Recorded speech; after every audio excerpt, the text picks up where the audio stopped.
नगर कनकपुर में, जहां व्यापार और समृद्धि का वास था, एक विशाल हवेली में आरुषि नाम की एक छोटी बच्ची रहती है। आरुषि के बाल रेशम की तरह मुलायम हैं और आंखें सुबह के सूरज की तरह उज्जवल। दुर्भाग्य से जब आरुषि 3 वर्ष की हुई, तब उसकी माँ लावण्या एक लंबी बीमारी के चलते स्वर्ग से धार गई। लावण्या अपने पीछे केवल अपनी बेटी के लिए अथाह प्यार और कुछ कीमती यादें छोड़ गई। आरुषि के पिता श्रीकांत, जो नगर के सबसे प्रतिष्ठित और धनी व्यापारियों में से थे। लावण्या, ये तुमने ठीक नहीं किया। क्यों हमें यहाँ अकेला छोड़ गई? अब किसके सहारे रहे हम? बस मुनिया ही हमारे साथ है अब इस दुनिया में। अपनी पत्नी के जाने के बाद गहरे शोक में डूब गए और ऐसे ही 2 वर्ष गुजर जाते हैं।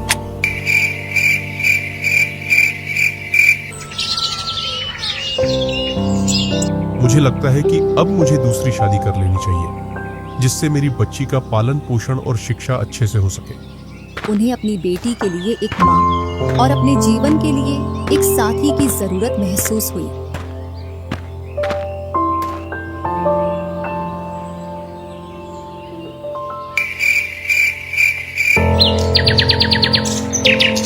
उन्होंने दमयंती नाम की एक महिला से विवाह कर लिया, जिसकी सुंदरता की चर्चा पूरे नगर में थी।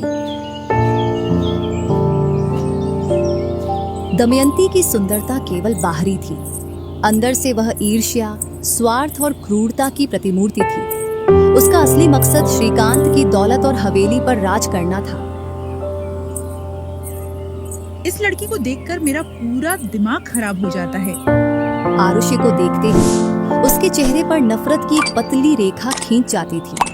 इस लड़की का मुंह देख लिया मैंने, अब सारा दिन खराब जाएगा मेरा। मनहूस कहीं की। आरुषि अपनी असली माँ की छवि थी और दमयंती को यह बात एक आंख नहीं सुहाती थी। दमयंती अपनी 2 बेटियां भी साथ में लेकर आई थी। एक रूपा, जो बहुत मोटी और आलसी थी, और दूसरी सीमा, जो हमेशा मुंह फुलाए रहती और सिर्फ नए कपड़ों की जिद करती थी। माँ, कुछ खाने के लिए दे दो, बहुत जोरों की भूख लगी है। हट मनहूस कहीं की। पहले राजकुमारियों को खाने दे, उसके बाद खा लेना। और तूने सारे कपड़े साफ कर दिए? जी माँ, कर दिए। चली जा, सारे बर्तन साफ करा, इसके बाद खाना खाना। चल यहाँ से, पहले बर्तन साफ कर। आरुषि का बचपन तबाह हो गया। जिस हवेली में वह कभी राजकुमारी की तरह रहती थी, वह अब उसके लिए एक जेल खाना बन गई थी।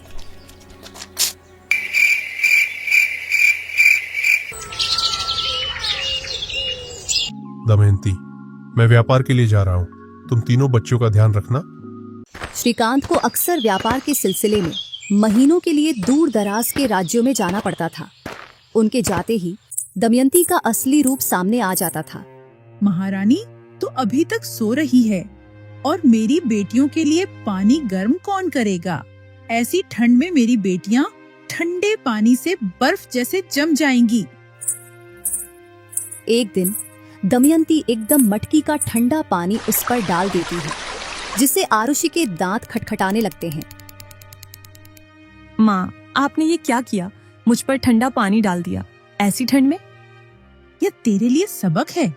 अगर तू सुबह जल्दी उठकर हम तीनों के लिए गर्म पानी नहीं करेगी, तो रोज सुबह तुझ पर ऐसे ही ठंडा पानी डालूंगी। फिर आरुषि को रोज सुबह सूरज उगने से पहले ही उठना पड़ता था। उसका काम होता था तीनों के लिए गर्म पानी तैयार करना, जबकि वह खुद ठंडे पानी से नहाती थी। दमयंती ने उसे घर की नौकरानी बना दिया था। जैसे जैसे उम्र बढ़ती गई, वैसे वैसे उस पर काम भी बढ़ते गए। पूरी हवेली की साफ सफाई उसे ही करनी होती थी, और तीनों के लिए खाने में अलग अलग पकवान बनाना और फिर उन्हें परोसना भी उसी की जिम्मेदारी थी। आज का खाना कुछ खास नहीं बना। अगर तूने कल सही से खाना नहीं बनाया तो तेरे दोनों हाथ तवे में रख दूंगी। कुछ खाना मेरी थाली में रह गया है, उसे खा लेना। और कुछ मेरी थाली में है। खाना खाने के बाद हमारे तीनों के कपड़े बाथरूम में पड़े हैं, अच्छे से धोना। बहुत महंगे कपड़े हैं। जी माँ।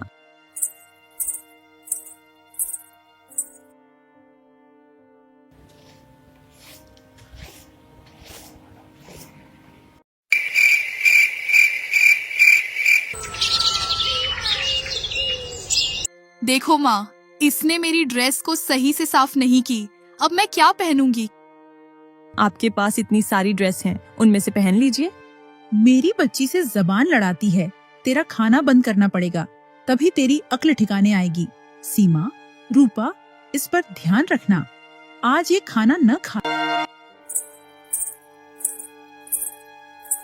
थोड़ी देर बाद रूपा अपनी ड्रेस पर तेल गिरा लेती है। माँ देखो, आरुष ने मेरा पूरा ड्रेस खराब कर दिया। पकड़ के लाओ उसे और इस कमरे में बंद कर दो, जिससे वह बाहर ही नहीं निकल पाए। दोनों बहनें आरुषि को कमरे में बंद कर देती हैं और आरुषि भूख प्यास की वजह से उस कमरे में तड़पती रहती है।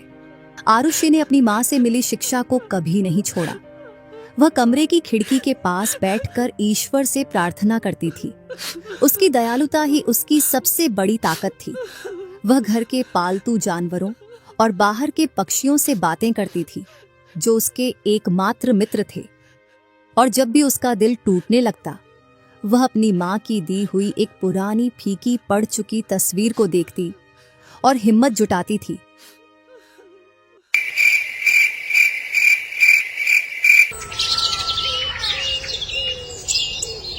कुछ दिनों बाद ये किताब लेकर कहाँ जा रही है? पढ़ने के लिए विद्यालय। आज से तू विद्यालय नहीं जाएगी। घर में बहुत काम बढ़ गए हैं। अब तू मुझे घर के कामों में हाथ बटाएगी। आरुषि अपनी माँ का विरोध नहीं कर सकती थी, क्योंकि वह उसे कमरे में बंद करके खाना पानी नहीं देती थी। लेकिन उसने हार नहीं मानी। सारे काम से फुर्सत पाकर वह रोज रात में अपने कमरे में जाकर चोरी छिपे किताबें पढ़ती रहती थी। उसका दिमाग ज्ञान से भरता गया और उसका चरित्र और भी निर्मल होता गया। समय गुजरता गया। अब आरुषि 18 वर्ष की हो चुकी थी। शारीरिक परिश्रम और सादे भोजन के बावजूद उसका सौंदर्य अद्भुत था। उसका रंग गोरा और उसकी चाल में एक अद्भुत शालीनता थी। मेरी बेटियां अब विवाह के लायक हो गई है। अब अच्छे से तो राजकुमार मिल जाएं तो मैं इन दोनों का विवाह करके गंगा नहा जाऊंगी। इधर आरुषि की सुंदरता उसकी बेटियों की तुलना में कई गुना अधिक थी। सुन, अब से तू ये कपड़े नहीं पहनेगी। आज से तू यही पहनेगी। और अब आज से कहीं बाजार और बाहर नहीं जाएगी। घर से बाहर पैर मत रख देना। और हफ्ते में सिर्फ 2 बार नहाएगी। माँ, मैंने क्या किया जो आप मुझ पर इतनी पाबंदियां लगा रही हो? तेरी वजह से मेरी बेटियों का विवाह नहीं हो पा रहा है। जब तू अच्छे से नहीं रहेगी, तभी मेरी बेटियों का विवाह हो पाएगा। अगर तूने मेरी बात नहीं मानी, तो मुझसे बुरा कोई नहीं होगा तेरे लिए।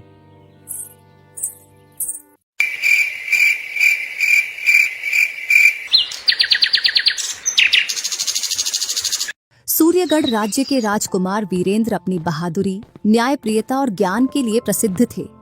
वे अक्सर अपने महल की चकाचौंध से दूर सामान्य जीवन का अनुभव लेने के लिए वेश बदलकर यात्राएं किया करते थे। अब तुम्हारी यात्राएं पूर्ण हो गईं या और भी बाकी हैं? अभी यात्राएं पूर्ण नहीं हुई महाराज, अभी तो और यात्राएं करनी हैं।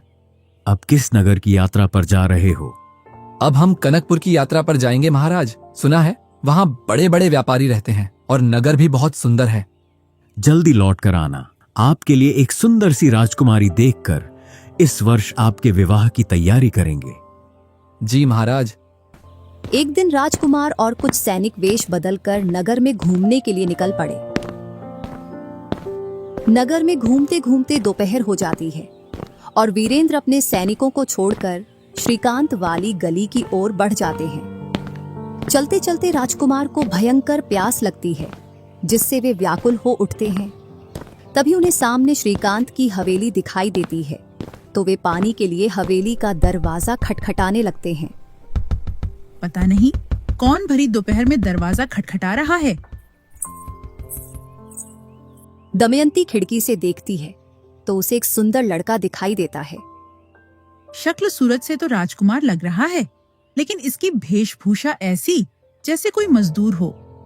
शक्ल से तो राज परिवार जैसा लग रहा है। अगर इसकी वेशभूषा अच्छी होती तो इसको पानी देने के लिए अपनी सीमा को भेजती। कपड़ों से तो मजदूर लग रहा है। उस आरुषि को भेजती हूँ, उसके मुंह पर कपड़ा बांधकर। जा, बाहर दरवाजे पर एक व्यक्ति खड़ा है, उसको पानी पिलाकर आ और इस कपड़े को अपने मुंह से मत हटाना। और हाँ, पानी देकर तुरंत अंदर आ जाना। आरुषि दरवाजे पर पहुंची। उसने नजरें झुकाए हुए घड़ा राजकुमार की ओर बढ़ाया। राजकुमार वीरेंद्र ने पानी पीते हुए आरुषि को देखा और कपड़े फटे हुए थे, फिर भी उसकी आंखों में एक असाधारण चमक थी।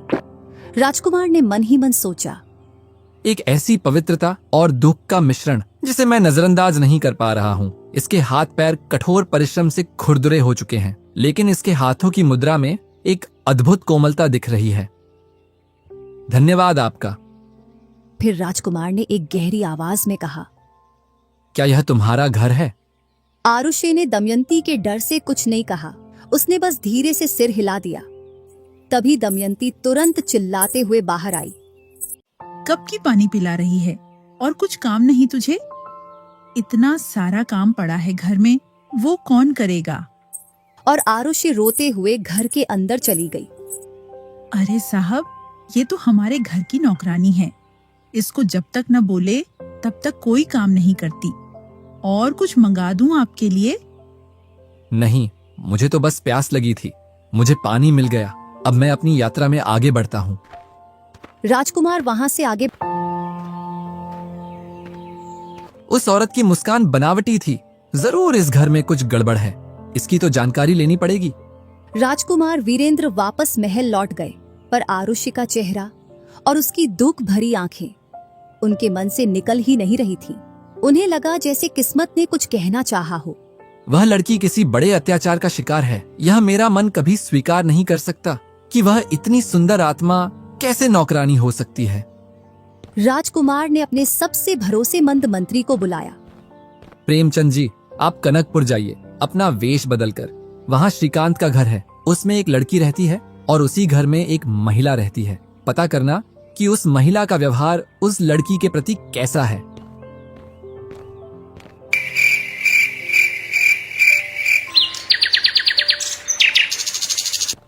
दीवान प्रेमचंद ने वेश बदलकर पूरे एक सप्ताह तक हवेली के आसपास डेरा डाले रखा। उन्होंने पड़ोसियों से बात की, बाजार के लोगों से जानकारी ली और रात में चुपके से हवेली के पास रहकर आरुषि के दयनीय जीवन की झलक देखी। दीवान राजमहल में पहुंचकर सबसे पहले राजकुमार से मिले। आरुषि श्रीकांत की पहली पत्नी की लड़की है, न कि नौकरानी। दमयंती श्रीकांत की दूसरी पत्नी है और आरुषि की सौतेली माँ। आरुषि को हर पल शारीरिक और मानसिक रूप से प्रताड़ित किया जाता है। श्रीकांत अपनी बेटी की दुर्दशा से अपरिचित है, क्योंकि वह व्यापार के लिए लंबे समय तक घर से दूर रहता है। और जब वह घर आता है तो दमयंती उसे आरुषि के बारे में झूठी कहानियां सुनाती है। इतना सुनकर राजकुमार वीरेंद्र का दिल गुस्से और दया से भर गया। मैं आरुषि से विवाह करूंगा, बल्कि उसे इस नरक से भी बाहर निकालूंगा।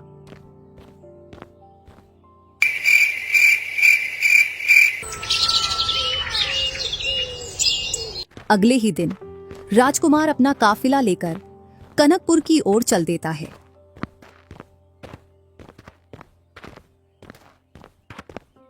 दमयंती ने जब महल का काफिला आता देखा तो उसकी खुशी का ठिकाना न रहा। जरूर, राजकुमार आज मेरी बेटियों के लिए आ रहे हैं। इधर सुन, तू राजकुमार आ रहे हैं मेरी बेटियों के लिए। अगर तू इस कमरे से बाहर निकली तो तेरा वो हाल करूंगी जो तूने कभी सपने में भी नहीं सोचा होगा। राजकुमार ने जैसे ही हवेली में प्रवेश किया, दमयंती ने अति उत्साह में दोनों बेटियों को आगे कर दिया। आइए राजकुमार, आपका स्वागत है। मेरी बेटियां रूपा और सीमा आपका कब से इंतजार कर रही हैं। राजकुमार ने दमयंती को नजरअंदाज किया और गंभीर स्वर में श्रीकांत से बोले, श्रीकांत जी, मैं आपके घर एक विवाह का प्रस्ताव लेकर आया हूँ। मैं आपकी पुत्री से विवाह करना चाहता हूँ। जी राजकुमार जी, जरूर। ये रही दोनों लड़कियां। आप किससे विवाह करना चाहते हैं? आप जिसका भी नाम लेंगे उसका विवाह आपके साथ कर देंगे। नहीं, इनमें वो लड़की नहीं है जिससे मैं विवाह करना चाहता हूँ। उस दिन जिस लड़की ने मुझे पानी पिलाया था, उस लड़की से विवाह करना चाहता हूँ। श्रीकांत जी, मैं आरुषि से विवाह करना चाहता हूँ। यह सुनते ही हवेली में सन्नाटा छा गया। दमयंती के पैरों तले जमीन खिसक गई। रूपा और सीमा का मुंह खुला रह गया और श्रीकांत हैरान थे। दमयंती ने तुरंत माहौल संभालने की कोशिश की। क्षमा करें राजकुमार, शायद आपको कोई भ्रम हुआ है। आरुषि, वह तो एक मानसिक रूप से विक्षिप्त लड़की है। वह इस विवाह के लायक नहीं है। मेरी बेटियां रूपा और सीमा हर तरीके से आपके साथ विवाह के योग्य हैं। राजकुमार मुस्कुराए, लेकिन उनकी आंखों में एक तीव्र चमक थी। झूठ, मैंने आपकी पुत्री को देखा है। वह सबसे अधिक सभ्य, शांत और सुंदर है। मंत्री, आरुष्य को सम्मान पूर्वक यहाँ लाओ। दीवान प्रेमचंद अंदर गए और कुछ देर बाद आरुषि को लेकर आए। आरुषि अभी भी मैले कपड़ों में थी, लेकिन उसकी आंखें सम्मान और भय के मिश्रण से चमक रही थीं। राजकुमार ने आरुषि के पास जाकर सबके सामने झुककर कहा, राजकुमारी आरुषि, मैं राजकुमार वीरेंद्र आपसे विवाह करके आपको सूर्यगढ़ की रानी बनाना चाहता हूँ। क्या आप मेरे साथ आकर मेरी रानी बनना स्वीकार करेंगी? आरुषि का दिल जोर से धड़क रहा था। उसने अपने आंसू पोंछे, दमयंती की ओर देखा और फिर राजकुमार की आंखों में अटूट विश्वास देखकर धीरे से सिर हिलाया। मैं ये प्रस्ताव स्वीकार करती हूँ राजकुमार। आरुषि ने पहली बार खुलकर बात की। दोनों का शाही विवाह संपन्न हुआ। विवाह के बाद रानी आरुषि ने अपने जीवन के अनुभवों से सबक सीखा। वह दयालु तो थी, लेकिन अब उसने न्यायप्रिय होना भी सीख लिया था। उन्होंने राजकुमार को अपने बचपन की पूरी कहानी सुनाई। राजकुमार ने न्याय करते हुए दमयंती और उसकी दोनों बेटियों को दंडित करने का फैसला किया। उन्हें जेल में डालने की बजाय उन्हें राजमहल लाया जाए। एक से राजमहल के लिए खाना बनवाया जाए और एक से पूरे राजमहल के कपड़े धुलवाए जाएं और दमयंती से पूरे राजमहल की साफ सफाई करवाई जाए। जो व्यक्ति अपने दुखों को अपनी ताकत बना लेता है, तो वह अपनी नियति को भी बदल देता है।